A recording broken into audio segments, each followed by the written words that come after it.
Hey y'all, let's make a peach cobbler. First thing you're going to need is an 8x8 baking dish. You need a half a stick of butter. Preheat your oven to 350 Fahrenheit. That's 180 Celsius. Take a half stick of butter. That is half of 114 grams for you non-Americans. I honestly couldn't tell you what that is at the moment. Let's say 57 grams. Half a stick of butter. Throw it in the oven and let this and the oven warm up together.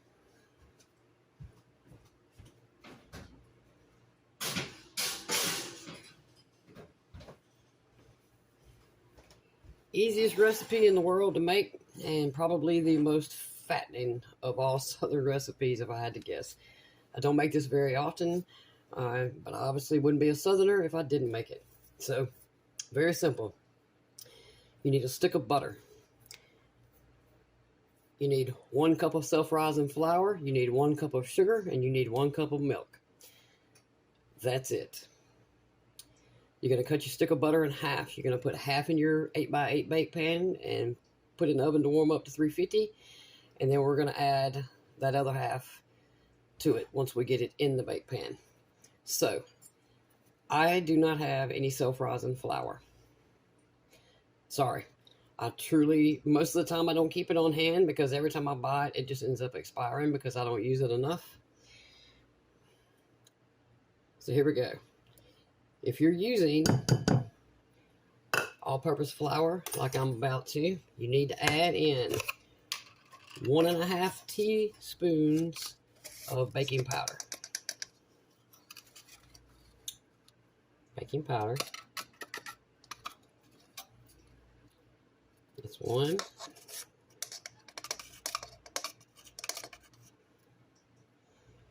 I'd say that's a half. Get rid of that big clump. There. I'll add just a smidge more. So 1.5 teaspoons baking powder, 1/4 teaspoon salt. Now again, only add those two if you're using all-purpose flour instead of self-rising flour. It works the exact same way. So let's whisk this up. Wait, where is my cup of sugar? Forgive me, y'all. I forgot one of the most important ingredients. Okay. All-purpose flour, baking powder, salt. Again, if you have self-rising flour, just use a cup of that and you won't need the baking powder or salt. This should be an entire cup of sugar. The reason it's not is because before I put it in the oven, I'm going to use cinnamon sugar. So I left out a little bit of the sugar. But for you, if you're not using cinnamon sugar at the end, make sure you add a cup of sugar. Get this all whisked up. It doesn't have to be perfect. It doesn't matter if it has lumps in it. This is a cobbler. So you just want to make sure if you are... especially if you're using all-purpose flour, you just want to make sure you get the baking powder well incorporated. And if you're only using self-rising flour or all-purpose flour, just make sure you get your sugar well combined. Okay. Now, see an ant. Gonna add a cup of milk. So, a cup of milk, cup of sugar, cup of flour, stick of butter. I don't think it can possibly get any easier than that. But like I said, it's pretty fattening.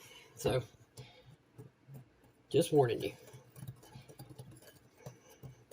Again, I don't make this too often for that very reason, but it is absolutely delicious.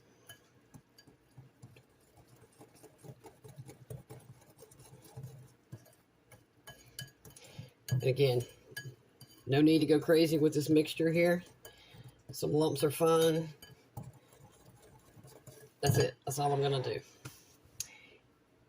I'm going to add just a little splash of vanilla. That's it.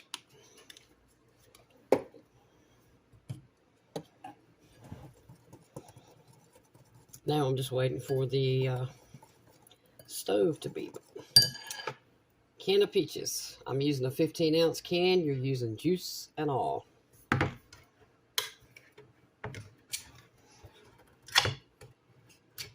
I'm slinging juice everywhere. It wouldn't be me if I didn't make a mess.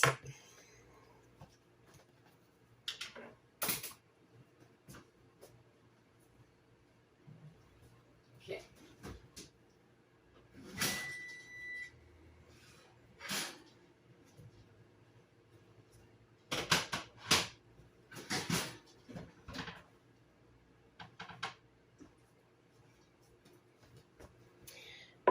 My butter is not melted, and that's all right. Move the stuff out of the way so I don't burn myself here.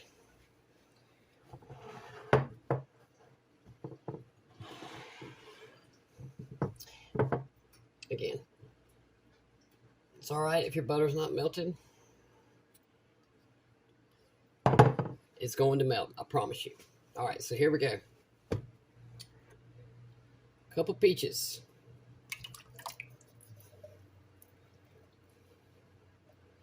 If you want to cut these up, knock yourself out. Put my butter over here in the middle so we can finish melting. Yep, that looks good.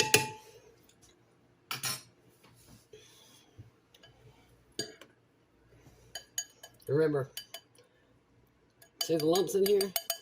Lumps are not a problem.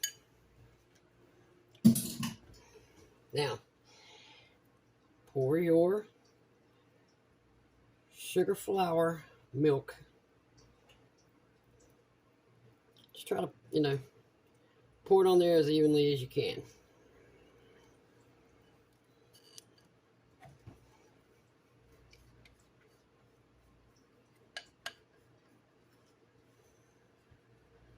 Sorry, I'm a lefty, y'all, so I need to figure out how to do this from the left side. Probably be a lot better. Okay. There is our filling. Now we're going to add some cinnamon sugar. You don't have to add cinnamon at all if you don't like it. I did not add this until the last few years, but I really like it. So again, don't add the cinnamon to your cobbler if you don't like it. But if you do like it, just sprinkle it right there on top, just like that. And that's it. You've made peach cobbler, and that is a traditional southern peach cobbler. I'm going to put this in the oven for 30 minutes. Now, my oven is pretty hot, so this can take anywhere from 30 to 45 minutes. But I'll show you what you're looking for when this is done. See y'all in a few. Almost forgot the rest of our stick of butter. So, just cut it up in little pieces. And we're going to lay it right there on top. Now, you don't have to do it this way. You can put the entire stick of butter in the pan, put it in the oven, and let it warm up again with your preheating your oven. Either way, it's a stick of butter. It doesn't matter how you put it in here. I don't know, I like to add it to the top. Now then, it can go in the oven. See y'all in 30 minutes. Here we go, y'all. Y'all hear that? See that butter over there still bubbling? It's hot. Hot, hot, hot, hot, hot. Okay, something I failed to tell y'all. When you put your peaches in and then you pour your milk, sugar, flour over, do not stir that. That's important.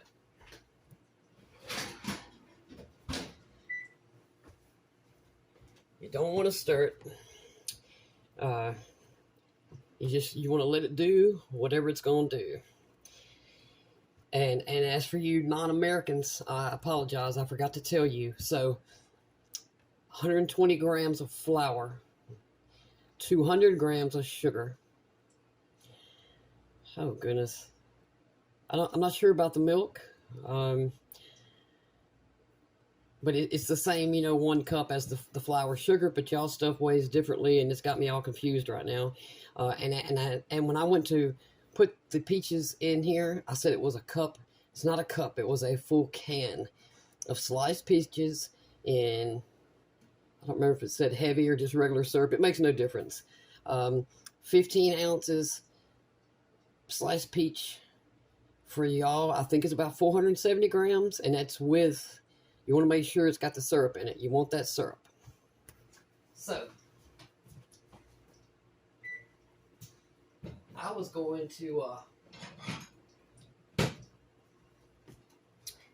wait and come back. But I think I'm on.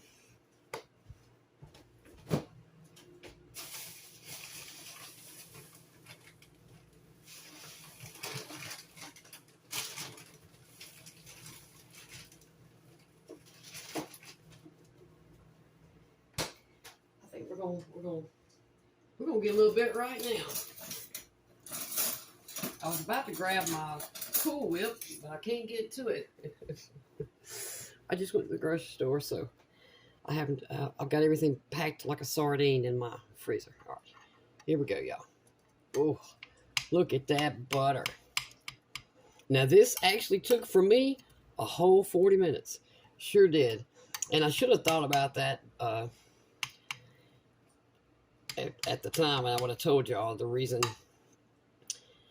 it might take 45 minutes is because I put it in an 8x8. Oh, it's gonna break. That's all right. Let me move this out of the way.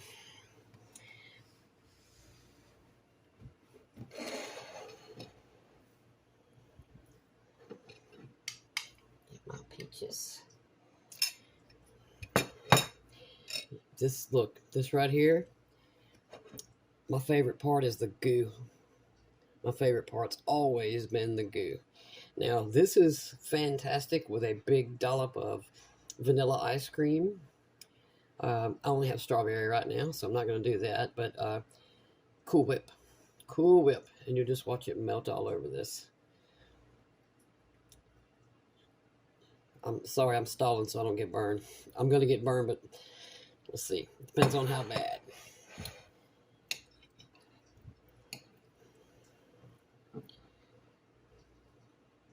We got some goo, and we got peach.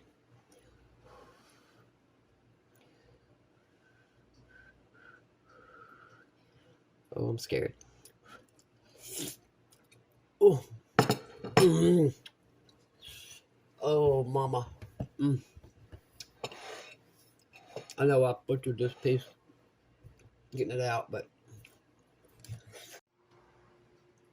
you can never go wrong making a peach cobbler. Even people who don't like peaches, they like peach cobbler. It's just delicious. And it's because of all that goo right there. The butter, the sugar, the milk. And you see how it rose just fine with all-purpose flour. So there you go, y'all. Traditional Southern peach cobbler. Thank y'all for watching.